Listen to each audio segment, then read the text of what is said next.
Hello বন্ধুরা, সন্ধ্যার সময় ঠিক যখন ৮টা ১১ বাজে তখন অস্ট্রেলিয়াতে সন্ধ্যা।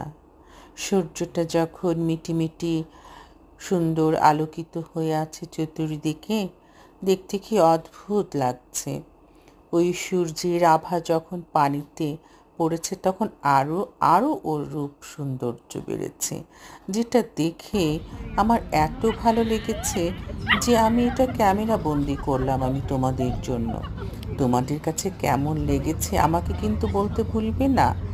দেখো, আস্তে আস্তে আস্তে নেমে যাচ্ছে, একদম সামনে থেকে দেখলাম, যেটা এটা ফরস্টারের। দেখে আমি সত্যি অবাক হয়ে গেলাম। কি সুন্দর সৃষ্টি আল্লাহর, যেটা ভোলা যায় না। এবং ওই সূর্যেরই যখন নামবে নামবে অবস্থা মৃদু মৃদু, তখন পানিতে গিয়ে পড়েছে, ওটার আলো আরও বিকশিত হয়েছে সুন্দর।